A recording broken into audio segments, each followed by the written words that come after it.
Hi guys, welcome back to my channel.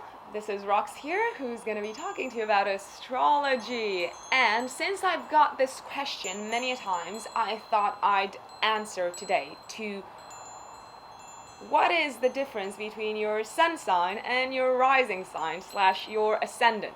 This is what people ask me all the time. How important is my rising sign? What if I don't know it? Doesn't the sun sign say everything about you? Well, let's take them one by one. First of all, your sun sign does not say everything about you. Secondly, your rising sign is as important as your sun sign in your birth chart. And thirdly, our personalities and who we are and our lives are not 100% our sun sign, neither are they our rising sign or our ascendant. They are a combination of planets and placements, and they all contribute to who we are and what we go through and what we need to learn and the people we meet in this life and all of that. But today I'm going to focus on the difference between your sun sign and your rising sign. So, your sun sign, as you probably know, is given by the day when you were born. So if I'm born on the 11th of January, that makes me an Aquarius. Yay!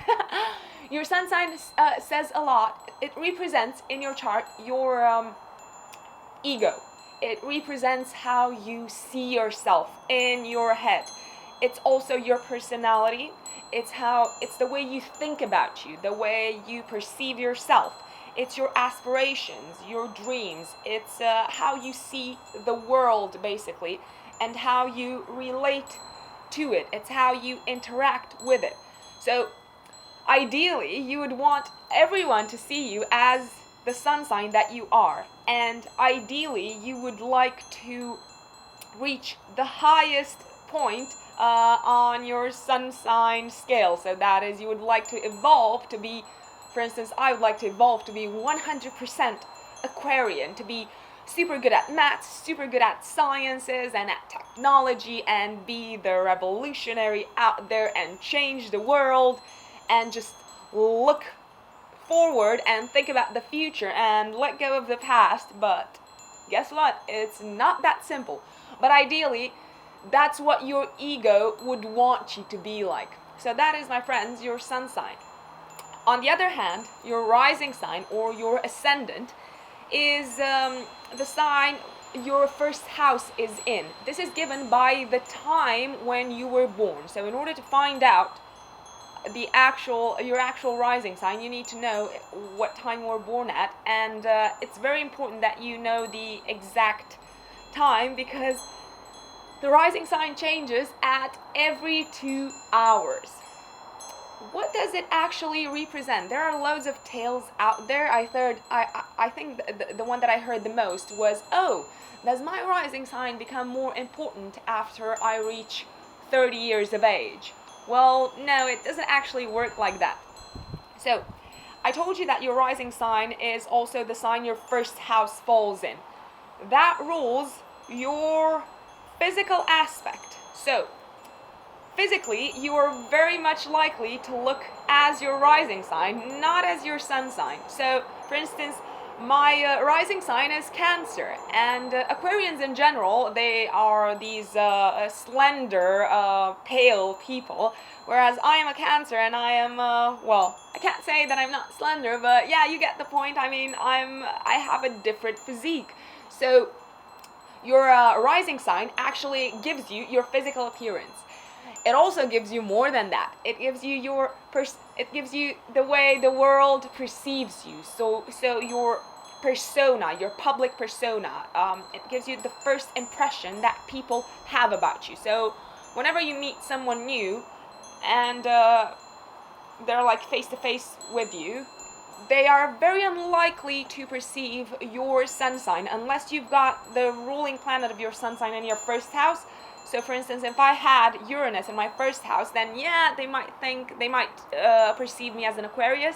But since I don't have that, they will probably see the Cancer in me, and they will think, oh, that girl is so shy, and she does seem like this sensitive being. Yeah, well, this is just an example, basically. So your rising sign gives you the identity that you project into the world. Also, it tells a tale about your birth, so your actual how you were born into this world. So for instance, if your rising sign would be Aquarius, then that might mean that your mom gave birth to you all of a sudden. So she wasn't expecting it. You just popped out like maybe before you were due or something like that. So it was like, whoo, out of nowhere, out of the blue, surprising everyone. So your rising sign also tells a story about how you came into this world. When does your rising sign become stronger than your sun sign? Well, there are a few scenarios. I'd like to mention a couple of them. So if you've got the ruling planet of your rising sign in your first house, that gives you stronger personality traits from your rising sign than from your sun sign. Also, whatever planet you've got in your first house, people will perceive you as one of the zodiac signs governed by that planet. So for instance, if you've got Jupiter in your first house, people will perceive you as a Sagittarius. No matter what rising sign you are, you might be a Pisces for all I care. But I'm just saying it's just an example. So whatever planet you've got in your first house, it affects the way people see yourself, the way people perceive yourself, and it also affects your physical body.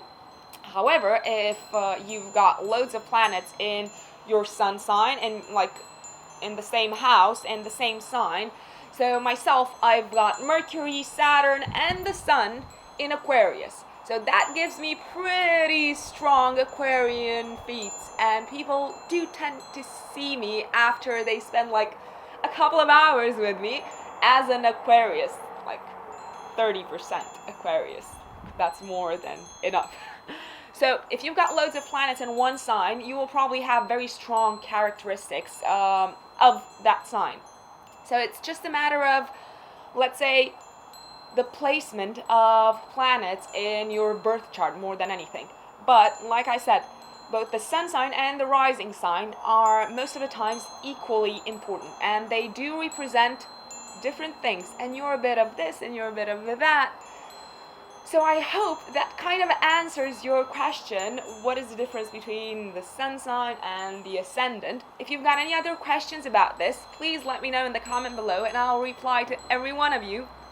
Also, if you want to find out more about your birth chart and what actually characteristics you are and where they come from and what skills you've got, let me know. Drop me a line on my email address that I've left in the description box below and we can take it from there.